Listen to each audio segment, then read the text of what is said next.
Okay, so you mentioned story then. So it sounds like you think story is quite important when you're making a YouTube video. Is that correct? Huge. Yeah. I think I can't think of any YouTube video that I've watched and enjoyed that isn't a story. And it doesn't matter Mm. what the thing's about. I'm a massive fan of Casey Neistat. He's my one of my YouTube heroes. I'm sure lots of people who watch this are probably the same. But and he demonstrates that storytelling ability brilliantly. He has a very defined beginning, middle, and end, and it has the whole character arc that you see in Hollywood. And although his videos are traditionally vlog style, lifestyle type things, which do have those elements, obviously it's easier in a way to tell a story in that way, in that niche. Even if you're doing tech reviews, if I'm reviewing a phone, for instance, I can tell a story about this phone. In fact, that's a really good example because phones are boring, Greg. I love tech. It's the reason I started this channel. But we're at a point now where this stuff is incredibly dull because it's so good. You can't buy a bad phone. You can't buy a bad car. You can't buy a bad laptop unless you really look hard. So because of that, you have two choices. You either sit there and waffle on about the specs of this thing, which anyone can do just by reading Apple's website, or you build a narrative around it. So, what is it? Why does that phone matter to me? Why do I like it? Why do I not like it? And then the reasons around that is where the story starts to come out, basically.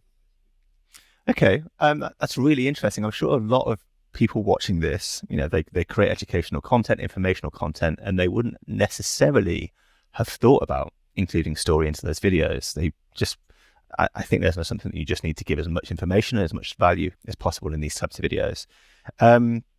You gave a few hints there into how you weave story into your content. You said you're thinking about how the tech that you're looking at affects you and your thoughts around it. Can you maybe give a bit more insight into how you approach weaving story into your educational content? Yeah, because I suppose what I do is educational, really, isn't it? I mean, I'm helping. My role, I think, is to help people make the right purchasing decision. And to do that, you have to educate them on this stuff. So if they're thinking about buying a MacBook, for instance, they may come to my channel not really knowing enough about it. And my role is then to educate them on the stuff that matters to them. And the only way that you can really do that in a way that is going to satisfy them and make them leave the channel thinking, that guy was really helpful, I'll hit subscribe and hit the bell notifications, etc., is if you can relate to their situation. So it's coming up with something which right from the start is a problem they have. Cool. So I've just popped up one of your videos recently where you're talking about a MacBook. So hopefully that helps you kind of talk us through how you weave story into your videos. Yeah, I mean, this is a great example because although it includes something about the MacBook, the story is actually about the iPad Mini, and it's about traveling abroad with just the iPad Mini as your main computer. So immediately you've got a story there because, I mean, firstly, who would do that? But equally, because it's such an unusual thing to do and such a risky thing to do, it immediately, like I say, you've got a story there, you've got a narrative, which is interesting even before you started, before you started watching the video. And you weave the MacBook thing in because the point of this one is that normally I would go, if I'm going abroad somewhere, I'll take my MacBook. I wouldn't dare not take it because I'm thinking I might need to edit videos while I'm away. I'm really comfortable with Mac OS. I love iPads, but the thought of just having an iPad is frightening, and being hundreds of miles from home, thousands of miles from home is frightening. So immediately there's going to be people watching who are thinking, I'm the same. I'm always using my MacBook. I wouldn't leave the house without it. But actually, I've got this tiny little iPad, which is thinner, lighter, probably might have better battery. I wonder what would happen if I just started taking that away. Could I go into an iPad only life, if you like?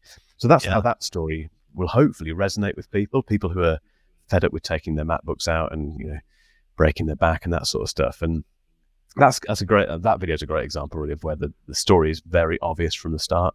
Hopefully, yeah, I'll bring it up again. That's amazing. So you have you know that you want to do a MacBook video where you're talking about the MacBook, the iPad Mini, and you're thinking of a scenario that is going to connect with viewers that they're going to be able to relate to. So in this video, for example, being away from home without a MacBook, but with just an iPad Mini. So that sounds like, is that part of your workflow there? Like when you're coming up with a video, how do I make this relatable or make the viewer connect with what's happening in it? Yeah, it's really important. I mean, it's probably the main thing at the top of my mind when I'm thinking of this sort of stuff. And it doesn't really matter what is driving the video originally. So I do a lot of sponsored videos. So quite often a video will be driven by a sponsor requirement. So if I need to, I think that was quite a good example where that video is being sponsored by, I think, two different brands. So I needed to feature their products in a video, and it suddenly made sense to do something with the iPad Mini. And then I start thinking, okay, I've got a sponsored video, but it's not just good enough just to make a sponsored video and get it out there and hope that it does well. I've got to then build in, like I say, that narrative and that relatability for the audience, because the audience is smart. They're not going to watch a video that is clearly has just been published for the sponsor requirement, which you do see that occasionally. I've probably done that myself unwittingly when I was a bit less experienced, I suppose. But yeah, for me, I then have to start thinking immediately, how can I drive value for the audience? And that's for two reasons. One of them is because it means they'll watch it and they'll carry on watching it. They'll watch it hopefully for as long as possible towards the end. And secondly, it means that it should bring the views in. It should help me build the audience and get more subscribers, get more people hitting the bell, and people coming back for more, basically.